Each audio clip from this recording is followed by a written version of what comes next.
Hello friends, welcome to online classes. मेरा नाम है रजत अग्रहरी।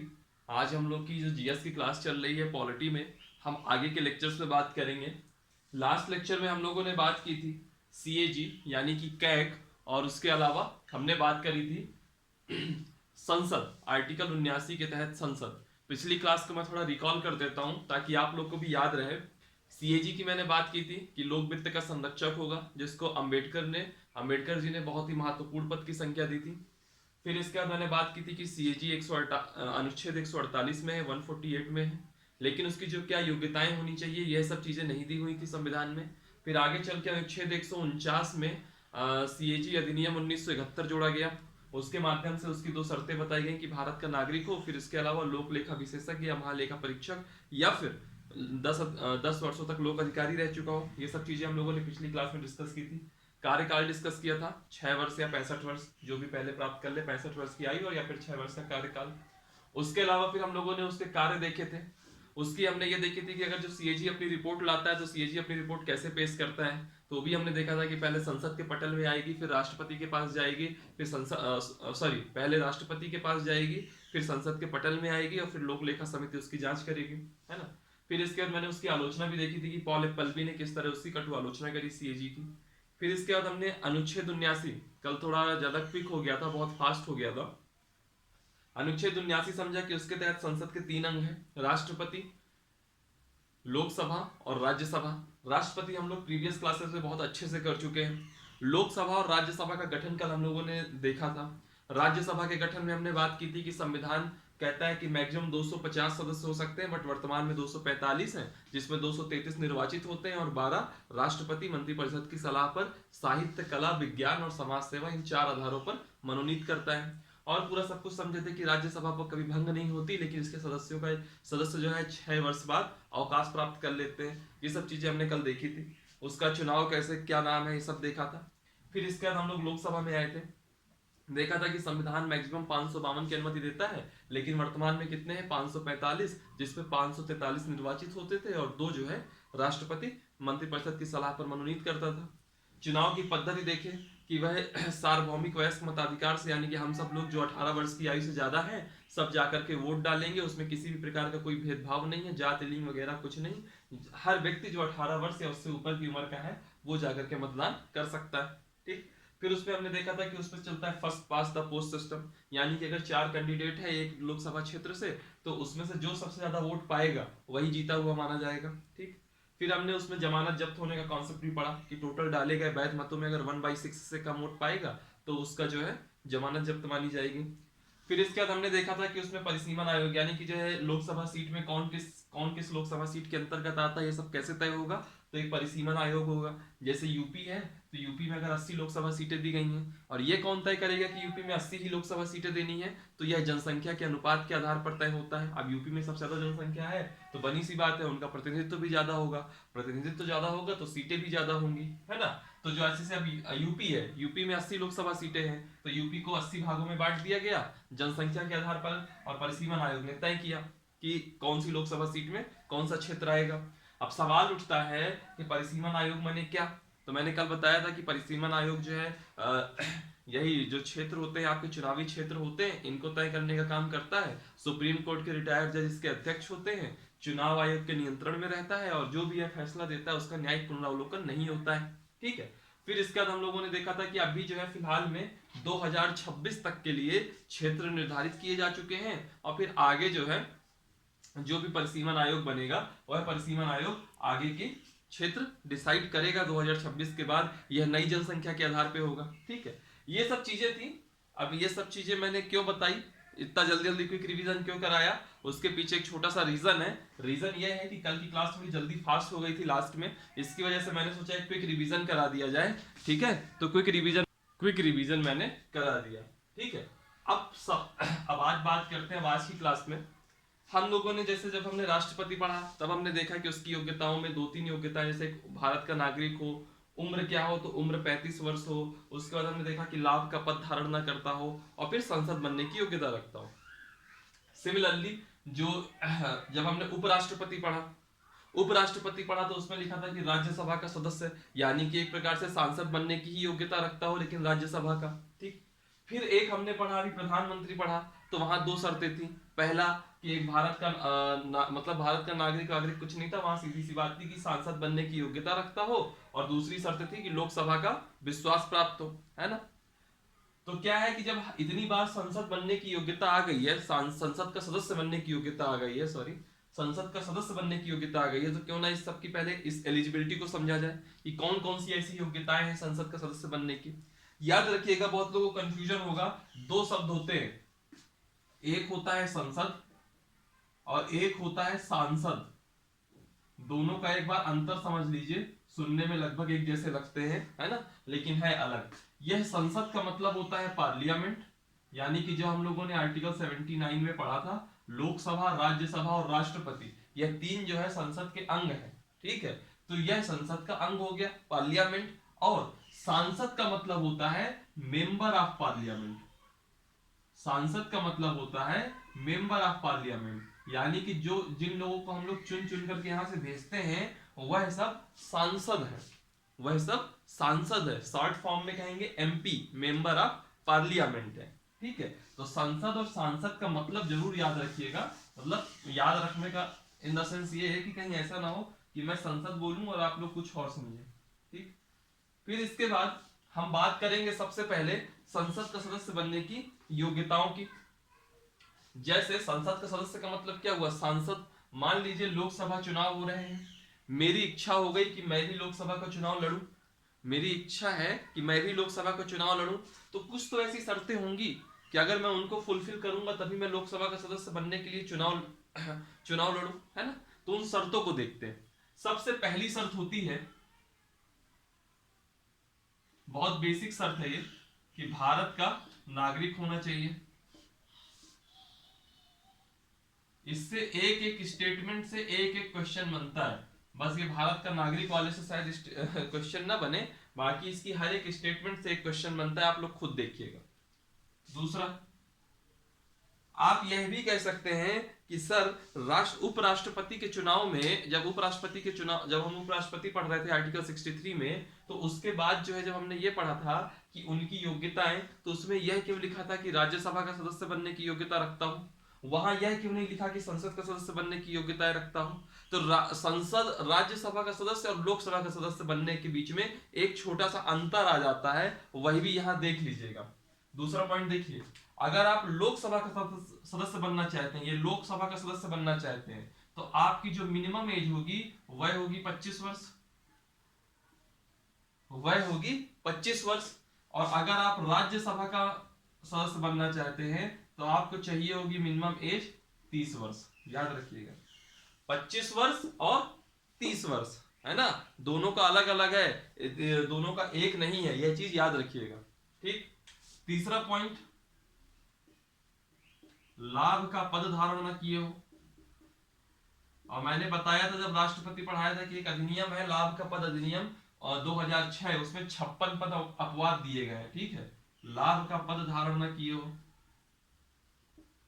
फिर लिखे दे रहा हूं कि 56 पद अपवाद है।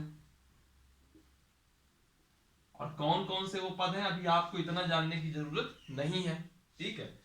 फिर चौथा पॉइंट, लाभ का पद धारण न किए हो। चौथा पॉइंट, मानसिक विकृति, मानसिक विकृति या विकृत चित्त का ना हो, यानी कि जैसे कि होते ना पागल वगैरह ना हो, है ना, पागल या विकृत चित्त ना हो। ये नहीं कि दिमाग खराब है और वो चुनाव जीत जाए तो वहां भेज दिया जाए, ऐसा नहीं, उनको अयोग्य माना जाएगा। पागल या विकृत चित्त का ना हो। पांचवा पॉइंट, घोषित दिवालिया ना हो। आप लोगों ने अक्सर सुना होगा कि एक बिजनेसमैन है, वो दिवालिया हो गया, है ना, अक्सर सुनते होंगे। ये दिवालिया का मतलब क्या है, जब हम इकोनॉमिक्स पढ़ेंगे तो बहुत अच्छे से देखेंगे बैंकिंग सिस्टम के अंदर इस दिवालिये का मतलब क्या होता है। वो दिवालिये का मतलब नहीं, दिवालिया किस आधार पे कहा जाता है, अभी मैं बता देता हूं आधार क्या होती है। जब किसी व्यक्ति की, जब किसी व्यक्ति की देयता, देयता को इंग्लिश में कहते हैं लायबिलिटीज, लायबिलिटीज TIES है यहाँ पे, यह जो है ज्यादा हो जाए, देयता ज्यादा हो जाए, और क्या कम हो जाए, परिसंपत्ति। परिसंपत्ति को इंग्लिश में कहेंगे असेट, है ना। इस कंडीशन में उसको दिवालिया घोषित किया जाएगा। अब आप कहोगे ये कौन सी बला आ गई। बला ये है कि मान लीजिए मैं हूं, मेरे पास जितनी परिसंपत्तियां हैं, मेरे पास जितना इस समय मतलब पैसा है इस समय, ऐसे साधारण भाषा में समझिए, मेरे पास जितना पैसा है मान लीजिए वो 100 रुपए है, ठीक। और मेरे ऊपर मैंने कुछ लोगों से लोन ले रखा है, कर्जा ले रखा है बैंक वगैरह से, तो वह अमाउंट मान लीजिए 110 रुपए हो गया। तो ऐसी स्थिति में जो मेरा कर्जा है वो मेरे पास होने वाले पैसों से ज्यादा है ना।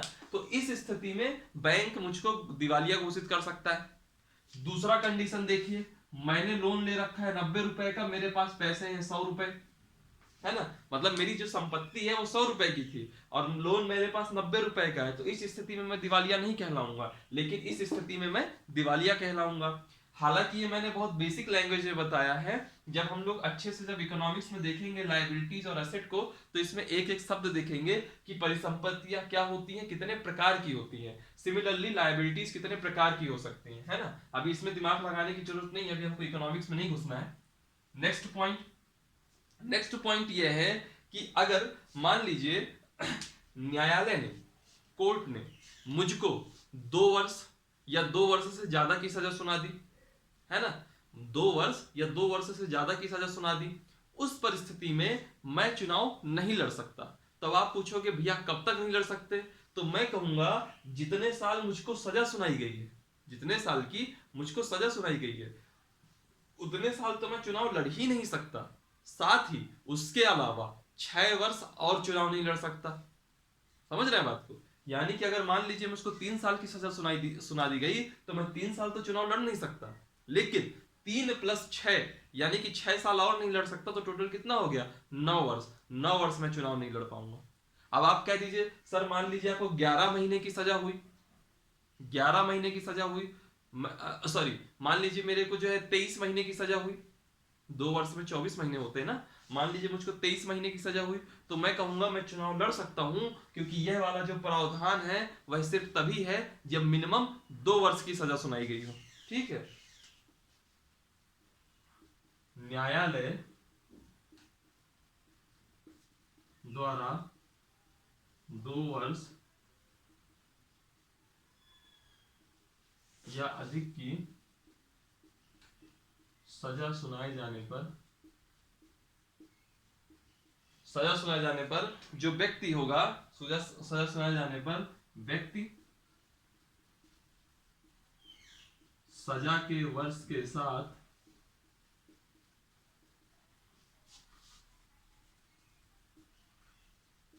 छह वर्ष और चुनाव नहीं लड़ सकता। ठीक। अब इसको आप ऐसे समझ लीजिए जैसे आज लालू प्रसाद यादव जी हैं, है ना, चारा खाया उन्होंने। एक जमाने में लालू प्रसाद यादव जी पिछड़ों की सबसे बड़ी आवाज थे। समझ रहे हैं बात को। उस समय का जो दौर था, अगर जो कोई भी उनको देखता था तो ऐसा लगता था कि पिछड़ों में वो आदमी क्रांति लाके मानेंगे, रिस्पेक्ट, है ना। लेकिन ऐसा हुआ नहीं। क्यों नहीं हुआ? क्योंकि एक भ्रष्टाचार का मामला है जो उनके साथ चिपक गया। और क्यों चिपका? क्योंकि उन्होंने भ्रष्टाचार किया होगा, तभी चिपका होगा मामला। और वो भ्रष्टाचार का मामला क्या था? चारा घोटाला। बहुत चर्चित घोटाला है वो। तो चारा घोटाला के मामले में उनको सजा हो गई। सजा होने के मामले में क्या होता है उस परिस्थिति में, मान लीजिए कि 5 साल की व्यक्ति को सजा हुई, तो वह 5 साल तो चुनाव लड़ ही नहीं सकता, लेकिन प्लस 6 साल और, यानी क्या वह 11 साल चुनाव नहीं लड़ सकता। आप यकीन मानिए, अगर आप मान लीजिए आपके साथ ऐसी परिस्थिति हो गई कि आप एक बहुत बड़े नेता हैं और 11 साल आप चुनाव न लड़े, तो इससे मतलब क्या हुआ कि आपकी नेतागिरी खत्म, आपकी नेतागिरी खत्म। अब आप, और पहली चीज, दूसरी चीज, आप कौन सा यहाँ आंदोलन करते हुए जेल जा रहे हैं? जेल भी 2 तरीके से आदमी जाता है, एक आंदोलन करते हुए जाता है, एक भ्रष्टाचार मतलब इस तरह का जुर्म करके जाता है। तो जो अपराधी प्रवृत्ति के आदमी गए, अपराधी कृत्य करके जो गए, तो उनके लिए तो आदमी के अंदर भी जो भावना होती है मर जाती है। तो ऐसी स्थिति में उनका पॉलिटिकल करियर खत्म हो जाता है। ठीक है। हाँ चलिए अभी इस पे आते हैं। न्यायालय द्वारा 2 वर्ष या अधिक की सजा, मिनिमम 2 वर्ष की सजा होगी तभी वो चुनाव नहीं लड़ सकता, अदरवाइज वो चुनाव लड़ेगा। समझ रहे हैं? अब आप ये कह सकते हो, मान लीजिए कि अभी वो सांसद है, अभी वह सांसद है लोकसभा का, है ना। और उस परिस्थिति में अगर उसको सांसद है, अभी उसका कार्य, मान लीजिए वो बंदा 2019 में चुनाव जीता, अभी उसका कार्यकाल चल रहा है, 2021 में एक फैसला आ गया कि इस व्यक्ति ने ये कृत्य किया था, इसको 3 वर्ष की सजा सुनाई जा रही है, उस परिस्थिति में क्या होगा? तो मैं आपको बिल्कुल क्लियर कट बता दूं कि अगर अगर कार्यकाल के दौरान में सजा सुनाई जाती है तो उसको अपने पद से इस्तीफा देना पड़ेगा, और सजा, और जितने वर्ष की सजा दी हुई होगी प्लस 6 वर्ष, इतने समय तक वह दोबारा चुनाव नहीं लड़ सकता। समझ रहे हैं बात को? ये रहा इसका प्रावधान, यह शर्तें हैं या ये योग्यताएं हैं।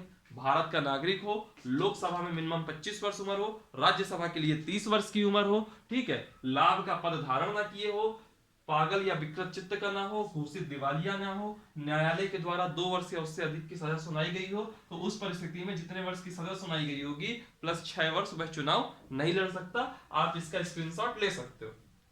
अब इसके बाद मैं एक क्वेश्चन पूछता हूं, अगर कभी एग्जाम में आपको ये आ जाए, बहुत सिंपल सा क्वेश्चन है, उम्मीद करता हूं कि आप लोग बताने की हिम्मत करोगे। क्वेश्चन यह है कि प्रधानमंत्री बनने के लिए, समझिएगा मेरी बात को, प्रधानमंत्री बनने के लिए न्यूनतम उम्र कितनी होनी चाहिए? प्रधानमंत्री बनने के लिए न्यूनतम उम्र कितनी होनी चाहिए? अब बताइए इसका आप क्या आंसर दोगे? सबके अपने अपने तर्क होते हैं इसमें, ठीक है, सबके अपने अपने तर्क होते हैं। क्या वो 25 वर्ष का व्यक्ति प्रधानमंत्री बन सकता है? बिल्कुल बन सकता है। अगर मान लीजिए 25 वर्ष का हुआ और उसी समय लोकसभा के चुनाव हो गए और लोकसभा का चुनाव से उस चुन के सदस्य में जाता है और लोकसभा का विश्वास वह प्राप्त कर ले, तो वह 25 वर्ष की उम्र में भी प्रधानमंत्री बन सकता है। और अगर वह राज्यसभा के रास्ते से जाएगा तो मिनिमम उम्र 30 वर्ष है, तो उस स्थिति में मिनिमम वर्ष 30 वर्ष देखी जाएगी। लेकिन कभी मैंने क्या क्वेश्चन में पूछा था? न्यूनतम उम्र, है ना, तो 25 और 30 में न्यूनतम कौन है? 25 न्यूनतम है। तो कभी भी ये क्वेश्चन आ जाए तो प्रधानमंत्री बनने के लिए जो मिनिमम उम्र होती है न्यूनतम, वह हमेशा आप 25 वर्ष लगाइएगा, आप हमेशा 25 वर्ष लगाइएगा। और अगर ऑप्शन में 25 ना दिए हो, पहली बात तो ऐसा होगा ही नहीं कि ऑप्शन में 25 ना दे, क्योंकि न्यूनतम का मतलब क्या हुआ? हर वह मिनिमम चांस, हर वह मिनिमम चांस। अब ये बताइए, क्या ऐसा कभी हो सकता है क्या कि मैं आज 25 वर्ष का हो रहा हूं और आज ही के दिन मैं लोकसभा का चुनाव लड़ लूं और आज ही के दिन मैं चुनाव जीत भी जाऊं और आज ही के दिन जो है मैं वहां क्या बोलते हैं संसद में जाके शपथ भी ले लूं और किसकी? सांसद बनने की, और आज ही के दिन मैं, मेरे को लोकसभा का विश्वास भी मिल जाए और आज ही के दिन मैं प्रधानमंत्री की शपथ ले लूं? सिर्फ एग्जैक्टली 25 वर्ष नहीं हो सकता ना ऐसा। लेकिन कहा ऐसा जाता है, जो सिद्धांत कहते हैं, प्रिंसिपल कहते हैं, प्रैक्टिकल की बात नहीं कर रहा है, व्यवहार की बात नहीं कर रहा मैं बात कर रहा हूं सिर्फ और सिर्फ जो हमारे संविधान में लिखा हुआ है। तो मिनिमम सांसद बनने की योग्यता कितनी है लोकसभा के रास्ते? 25 वर्ष। तो वही प्रधानमंत्री बनने की मिनिमम वर्ष होगी, उम्र होगी। तो हमारा जब कभी भी प्रधानमंत्री पे प्रश्न आ जाए कि मिनिमम उम्र कितनी होगी, तो वह होगी 25 वर्ष। सॉरी फॉर नॉइज थोड़ा इस टाइम पे थोड़ा ज्यादा हो रहा है इस समय रिकॉर्डिंग टाइम पे, है ना। अब उसके लिए मैं क्या बताऊं, जब तक ये रूम साउंड प्रूफ नहीं होगा तब तक थोड़ा नॉइज के साथ स्ट्रगल रहेगा, उसके लिए एक्सट्रीमली सॉरी। आइए आगे हम बात करते हैं। प्रधानमंत्री के लिए मिनिमम एज क्या होगी? 25 वर्ष। अक्सर ये क्वेश्चन आपको देखेंगे तो आप एसएससी वगैरह में आप देखोगे तो अक्सर ये क्वेश्चन मिलेगा, एसएससी वगैरह में अक्सर ये क्वेश्चन मिलेगा, आप अक्सर ये एसएससी वगैरह में क्वेश्चन देखोगे। चलिए, ये हो गई संसद का सदस्य बनने की योग्यताएं। अब सवाल ये आता है, मान लीजिए कोई ऐसी परिस्थिति बन गई कि आप सांसद बन गए और फिर आपकी सदस्यता खत्म हो रही हो, तो वह कौन कौन सी कंडीशन हो सकती है? तो वो भी मैं देख लेता हूं। सदस्यता की समाप्ति। अब हम लोग चूंकि हमारा चैप्टर जो चलेगा वो सिर्फ और सिर्फ संसद से रिलेटेड रहेगा, है ना। तो अभी जैसे हम सांसद की समाप्ति, पद की सदस्यता की समाप्ति पढ़ेंगे, इसी के अंदर दल बदल आ जाएगा वह पढ़ेंगे। इसके बाद फिर हम संसद, अब आज के दिन शायद यही टॉपिक बस हो पाएगा, है ना, क्योंकि अब मैं पॉलिटी की क्लास थोड़ी छोटी भी रखूंगा, ठीक है। और फिर उसके बाद जो टॉपिक आएगा कि संसद के मेन पदाधिकारी कौन कौन से होंगे, तब हम स्पीकर वगैरह इन सब की शक्तियां भी पढ़ेंगे, लोकसभा के स्पीकर वगैरह की, है ना। तो कहने का मतलब यह है कि अब सिर्फ और टॉपिक अभी किस पे चलेगा? संसद पे चलेगा। थोड़ा बड़ा टॉपिक है, लेकिन किसी भी एग्जाम में जाएंगे पॉलिटी का जो सबसे मेन पार्ट है, जैसे अब अगर हम एमपीपीएससी वगैरह देखते हैं ना, तो उसमें जो आपका प्रीलिम्स से ज्यादा मेंस वगैरह का जो पॉइंट रहता है, उसमें आपके जो पहले के टॉपिक थे, कौन? फंडामेंटल राइट्स, आपका प्रियम्बल, ये सब चीजें ज्यादा आती थी। इक्का दुक्का क्वेश्चन इसमें भी आएंगे, ऐसा नहीं है, ऑब्जेक्टिव वाले क्वेश्चन जो है उसमें भी आएंगे, लेकिन वो मेंस के पॉइंट ऑफ व्यू से ज्यादा इंपॉर्टेंट थे। लेकिन जो ऑब्जेक्टिव के क्वेश्चन बनते हैं, यानी कि प्रीलिम्स या स्टेज 1 जो भी आप कहें, उसमें जो क्वेश्चन बनते हैं वह ये संसद वगैरह के पार्ट से बहुत आते हैं। संसद हो गए, विधायिका हो गए, न्यायालय हो गया, राजभाषा वगैरह हो गया, या जो कमीशन वगैरह होते हैं, इनसे बहुत क्वेश्चन आते हैं। चलिए इन सब बातों में डिस्कस करके अभी टाइम ज्यादा नहीं खर्च करते हैं, अभी आते हैं हम सदस्यता की समाप्ति पर। सदस्यता की समाप्ति में देखिए कुछ बेसिक पॉइंट है, कुछ बेसिक पॉइंट है। जैसे मान लीजिए कि मैं सांसद बन गया, मैं सांसद बन गया लोकसभा के रास्ते, है ना, तो उस परिस्थिति में या तो मैं अपना त्याग पत्र दे दूं, रिजाइन कर दूं। अगर मैं अपना इस्तीफा दे दूंगा तो मेरी सदस्यता चली जाएगी, ठीक, या तो मेरी मृत्यु हो जाए, मेरी मृत्यु हो जाए, उस कंडीशन में मेरी सदस्यता चली जाएगी। तीसरा पॉइंट क्या है, हमारे मोहल्ले में क्या है ना, जो अगल बगल आंटियां रहती हैं, हमारे मोहल्ले में जो अगल बगल आंटियां रहती हैं, उनका जो शोर करने की क्षमता है ना, यकीन मानिए उनका जो फेफड़ा है उनको बहुत सहायता करता है। पता नहीं उनका डायाफ्राम कैसे सरवाइव कर रहा होगा उनके अंदर। चलिए देखते, देख लीजिए, हम जितना साउंड प्रूफ करने की कोशिश कर लें, ये लोग एक ऐसा एक एलिमेंट होगा जो डिस्टर्ब करने आएगा ही आएगा, चाहे वो ऑफलाइन क्लास हो या फिर ऑनलाइन क्लास हो। चलिए छोड़िए, पहला पॉइंट है त्याग पत्र, दूसरा दूसरा पॉइंट हो गया मृत्यु, और तीसरा पॉइंट होता है कि मान लीजिए मैं सदस्य हूं और मेरा निर्वाचन रद्द हो जाए, यानी कि मेरा चुनाव रद्द हो जाए।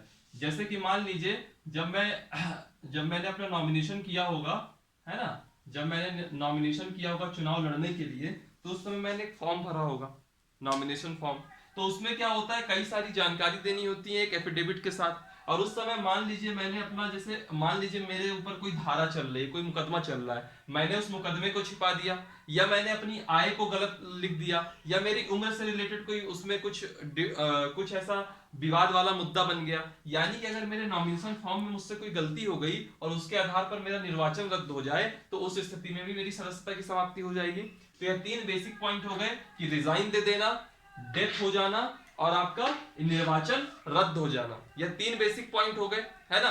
बाहर जो नॉइज हो रहा है उससे तेज मैं बोलने की कोशिश कर रहा हूं, उम्मीद कर रहा हूं कि आप लोगों की ईयरफोन के अंदर मेरी आवाज ज्यादा आएगी कंपेयर टू नॉइज। आज थोड़ा सह लीजिए, क्योंकि आज का जो लेक्चर है वो मैं रिकॉर्ड नहीं कर पाया था पहले, तो मेरी मजबूरी भी है कि मुझको अभी इस टाइम पे रिकॉर्ड करना पड़ रहा है जब नॉइज थोड़ा ज्यादा है। एक्सट्रीमली सॉरी, कल से कोशिश करूंगा कि लेक्चर पहले ही रिकॉर्ड हो जाए ताकि आपको इतनी दिक्कत ना हो।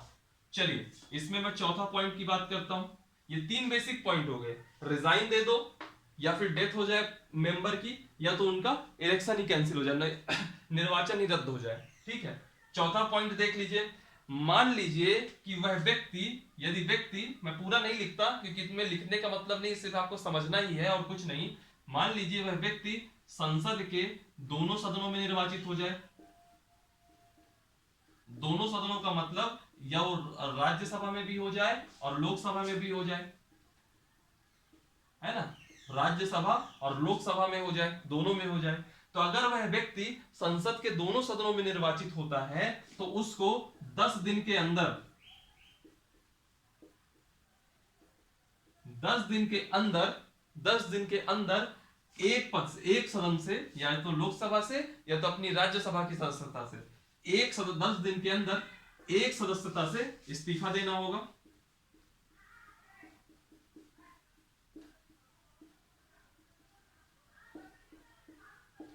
इस सदस्यता से इस्तीफा देना होगा, ठीक। अब आप कहोगे यदि नहीं देता है, ना देने पर जिस सदन के लिए पहले चुना गया होगा, जिस सदन के लिए पहले चुना गया होगा उसकी सदस्यता जाएगी।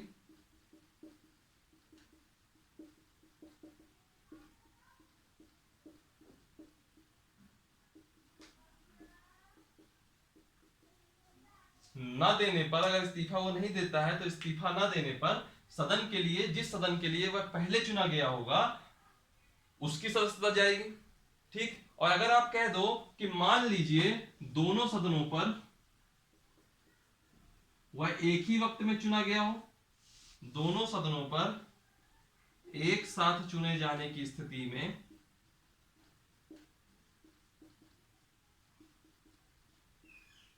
राज्यसभा की सदस्यता जाएगी।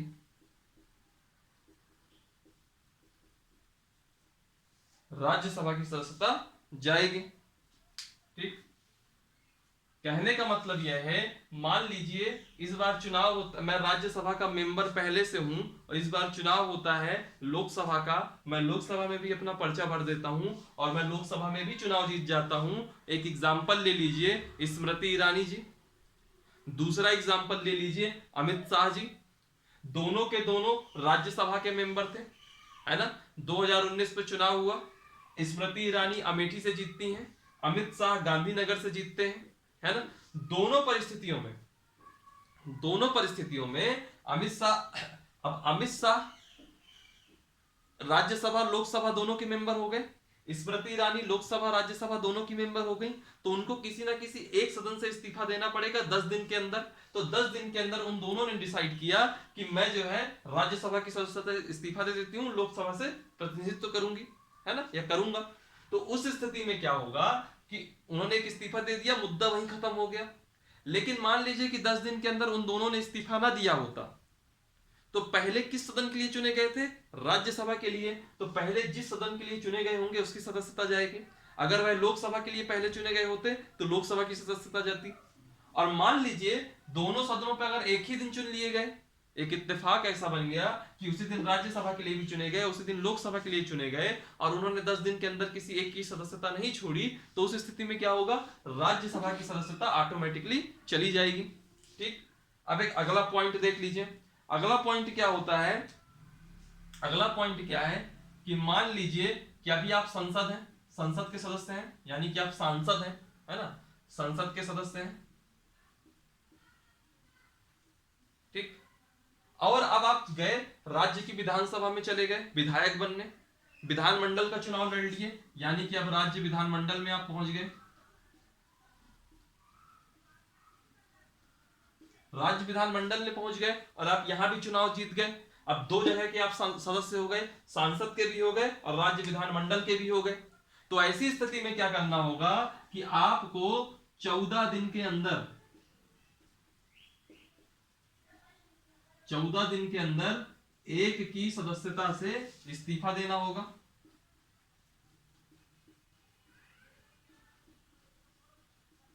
एक की सदस्यता से इस्तीफा देना होगा। और मान लीजिए कि अगर आप 14 दिन के अंदर इस्तीफा नहीं देते हैं तो वैसी स्थिति में आपकी जो संसद की सदस्यता है वह जाएगी।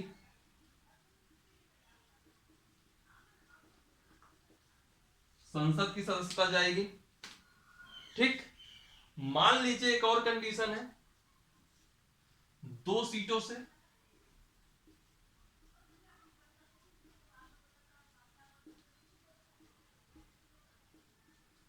अभी मैं एक एक पॉइंट इस सारे पॉइंट से एक बार और रिकॉल कराऊंगा। अगर आप 2 सीटों से चुन लिए गए उस स्थिति में क्या होगा? उस स्थिति में 14 दिन के अंदर 14 दिन के अंदर आपको एक जगह से इस्तीफा देना होगा,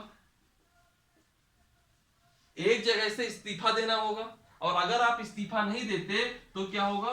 दोनों जगह की सदस्यता चली जाएगी। मैं इसका सबका एक एक मतलब बताता हूं अभी आपको, ठीक है, फिर हम आगे बढ़ेंगे। बेसिक, त्यागपत्र, मृत्यु, निर्वाचन रद्द। उम्मीद करता हूं ये 3 पॉइंट तो समझ में आ गए होंगे। आते हैं चौथे, पांचवें और छठे पॉइंट में। चौथा पॉइंट कहता है, जैसे कि मैंने बताया कि अगर आप संसद के दोनों सदन यानी कि लोकसभा और राज्यसभा दोनों के लिए निर्वाचित होते हैं तो आपके पास 10 दिन का समय है। 10 दिन में आप किसी एक से इस्तीफा दे दीजिए। अगर आप 10 दिन के अंदर इस्तीफा नहीं देते तो उस कंडीशन में जिस सदन के लिए आप पहले चुने गए थे, जिस सदन के लिए आप पहले चुने गए थे उसकी सदस्यता चली जाएगी, है ना, उसकी सदस्यता चली जाएगी। और अगर मान लीजिए आप दोनों सदनों पर एक साथ चुने गए तो ऐसी स्थिति में राज्यसभा की सदस्यता चली जाएगी। ठीक, यानी कि मैंने जो एग्जांपल लिया स्मृति ईरानी और अमित शाह, वह एग्जांपल यहां आप इंप्लीमेंट कीजिए। दूसरा एग्जांपल देखिए, संसद का सदस्य हो और राज्य विधानमंडल हो, यानी कि मैं अभी मान लीजिए योगी आदित्यनाथ लोकसभा के सांसद थे, गोरखपुर का प्रतिनिधित्व कर रहे थे। उसके बाद यहाँ मुख्यमंत्री बना दिए गए। तो जब वह मुख्यमंत्री बनाए गए थे तब ना ही वह विधायक थे, ना ही वह विधान परिषद के रास्ते विधायक थे, यानी कि ना ही वो एमएलए थे, ना ही वो एमएलसी थे। ठीक है, तो उस स्थिति में क्या होता है उस स्थिति में क्या होता है कि वह बहुत दिन तक संसद के सदस्य रह गए थे।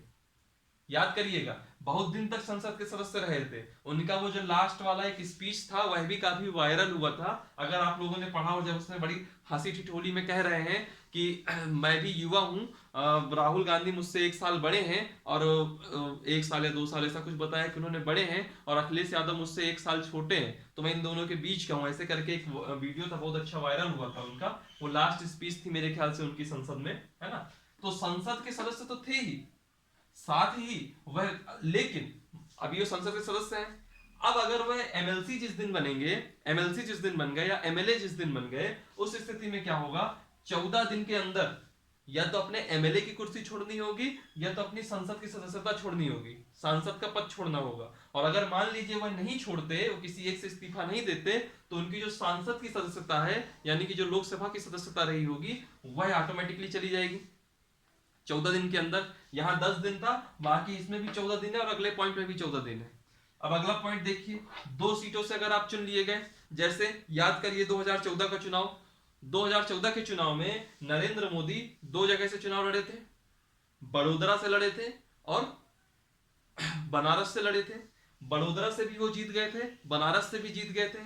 तो उन्होंने क्या किया, बड़ोदरा से उन्होंने रिजाइन कर दिया, मतलब वहां से उन्होंने सीट छोड़ दी, और वो बनारस से कंटिन्यू किया उन्होंने अपना प्रतिनिधित्व। तो कहने का मतलब यह है कि अगर आप 2 सीटों से चुनाव लड़ते हैं और दोनों सीटों में जीत जाते हैं, तो उस स्थिति में 14 दिन के अंदर 14 दिन के अंदर आपको एक सीट से इस्तीफा देना होगा। और अगर आप सीट से इस्तीफा नहीं देते, तो उस स्थिति में यहां आपका नुकसान है कि दोनों की दोनों सदस्यता चली जाएगी, यानी कि आप बड़ोदरा भी हार जाएंगे, मतलब बड़ोदरा की सीट भी चली जाएगी आपकी, और आपकी बनारस की सीट भी चली जाएगी। समझ रहे हैं बात को। तो यह जो है कुछ पॉइंट थे। इसके अलावा अभी और भी कुछ पॉइंट है, उसमें भी जानते हैं। अगला पॉइंट ये कहता है कि मान लीजिए कोई सांसद है, वह लगातार, यदि कोई सांसद लगातार 60 दिन तक जो लोकसभा के अध्यक्ष वगैरह होते हैं उनको बताए बिना अनुपस्थित रहे, तो उस स्थिति में भी उसकी सदस्यता जा सकती है। समझिए अगला पॉइंट, मेरे ख्याल से 4 या 5 हो गए थे, कितने हो गए थे, 6 हो गए थे। तो अगला पॉइंट है, अगला पॉइंट देखिएगा, यदि सांसद लगातार 60 दिन तक, ये याद रखिए 60 दिन, क्वेश्चन यही आएगा, जो एक एक वर्ड का होता है ना, 60 दिन, उधर 14 दिन, उधर 10 दिन, है ना, ये क्वेश्चन बनते हैं, और इसके अलावा क्वेश्चन इसमें कुछ नहीं बनेंगे। सांसद यदि लगातार 60 दिनों तक बिना बताए, किसको बिना बताए, अध्यक्ष या सभापति, अगर लोकसभा का मेंबर होगा तो अध्यक्ष, यह भी हम बाद में डिटेल से पढ़ेंगे, अभी इसको बहुत रटने की जरूरत नहीं है, और राज्यसभा का मेंबर होगा वो तो सभापति, कि को बिना बताया, बिना सूचित किए अनुपस्थित रहे,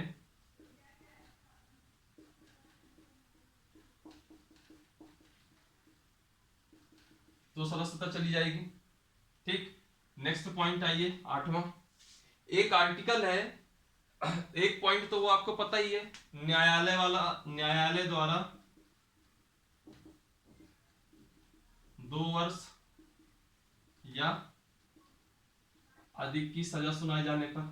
अभी मैंने जब योग्यताएं बता रहा था तो इसमें बहुत अच्छे से बता दिया था कि अगर आप सदस्य जरूर हैं, और अगर बीच में अगर आपके अगेंस्ट कोई मामला है और उस पर सुप्रीम कोर्ट या जो भी अदालत है, हाई कोर्ट है, कोई भी कोर्ट है, अगर वह आपको 2 वर्ष या अधिक की सजा सुना दे, तो उस स्थिति में आपकी सदस्यता चली जाएगी।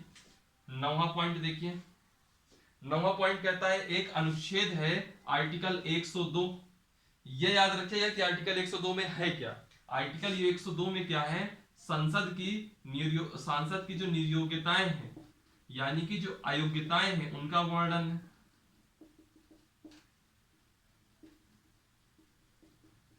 सांसद की जो निर्योग्यताएं या अयोग्यताएं हैं, उनका वर्णन है। अगर जो भी अनुच्छेद 102 के अंतर्गत जो भी अयोग्यताएं हैं, अगर कोई व्यक्ति उन अयोग्यताओं के प्रावधान का अगर शिकार हो जाए, यानी कि मान लीजिए इसमें कुछ अयोग्यताएं लिखी होंगी। जब मैं आर्टिकल 102 अभी डिटेल से बताऊंगा, हर एक अयोग्यता का डिस्कस करूंगा। वैसे वो बहुत कर नहीं सकते, वो मेंस का पॉइंट ऑफ व्यू है ना। जो भी वर्णित अयोग्यताएं हैं, अगर वह किसी अयोग्यता का शिकार हो जाए तो उसका निर्वाचन रद्द किया जा सकता है, यानी कि उसके सदस्यता की समाप्ति की जा सकती है। और एक लास्ट पॉइंट है, यदि सांसद दल बदल का शिकार हो जाए,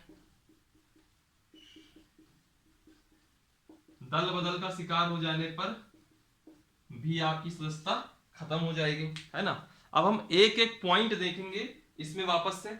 सांसद लगातार 60 दिनों तक अध्यक्ष या सभापति को न बताए और अनुपस्थित रहे तो उसकी सदस्यता खत्म हो सकती है। अगला पॉइंट, न्यायालय अगर 2 वर्ष या उससे अधिक की सजा सुना दे तो उसकी सदस्यता खत्म हो जाएगी। अगला पॉइंट, आर्टिकल 102 के अंतर्गत जो संसद के अंतर्गत जो वर्णित नियोग्यताएं या अयोग्यताएं दी हुई हैं, उनके अगर किसी प्रावधान का वह शिकार हो जाए तो उस स्थिति में उसकी सदस्यता समाप्त हो जाएगी। अगला पॉइंट, दल बदल अधिनियम का शिकार हो जाए। दल बदल अधिनियम क्या है, अभी हम उसको डिटेल से बात करते हैं, ठीक है। तो ये वो सब पॉइंट्स हैं जिनके आधार पर किसी भी व्यक्ति की सदस्यता समाप्त हो सकती है, ठीक।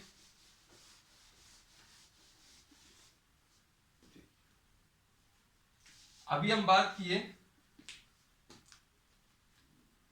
बात किए लास्ट पॉइंट, दल बदल विरोधी अधिनियम।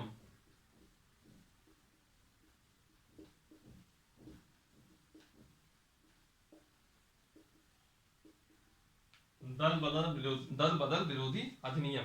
दरअसल क्या था, यह दल बदल विरोधी अधिनियम हमारे मूल संविधान में नहीं था, बल्कि एक अमेंडमेंट हुआ था, 52वां संविधान संशोधन। याद रखिएगा, ये अक्सर एग्जाम में पूछा जाता है। 52वां संविधान संशोधन 1985। तो इस 52वें संविधान संशोधन 1985 में क्या हुआ था कि एक अनुसूची जोड़ी गई थी। याद करिए शेड्यूल, मैंने क्या बताया था, 12 शेड्यूल है ना। 12 शेड्यूलों में 9वीं अनुसूची की चर्चा मैं कर चुका हूं। जब मैं डीपीएसपी पढ़ाया था तब मैंने चर्चा करी 9वीं अनुसूची की, ठीक। 9वीं अनुसूची की तब चर्चा करी थी। 10वीं अनुसूची की अब चर्चा करने जा रहा हूं। 11वीं और 12वीं अनुसूची की चर्चा तब करूंगा जब मैं पंचायती राज पढ़ाऊंगा, है ना। और जब मैं केंद्र राज्य संबंध पढ़ाऊंगा तब मैं 7वीं अनुसूचियों की बात करूंगा। और पहली अनुसूची की बात मैंने तब करी जब मैंने पहला आर्टिकल पढ़ाया था, आर्टिकल 1, है ना। तो एक क्लास आएगी जब मैं 12 की 12 अनुसूचियां आपको बताऊंगा, लेकिन उनके पहले ही आप देखेंगे कि आप 12 में मैक्सिमम अनुसूचियों का अध्ययन आप कर चुके होंगे। चलिए, तो 52वें संविधान संशोधन 1985 के द्वारा 10वीं अनुसूची जोड़ी गई। 10वीं अनुसूची जोड़ी गई। कब जोड़ी गई? 1985 में। और इस 10वीं अनुसूची में था क्या? दल बदल विरोधी अधिनियम, ठीक है, दल बदल विरोधी अधिनियम। इससे रिलेटेड एक और आर्टिकल है, वह आर्टिकल है 91वां संविधान संशोधन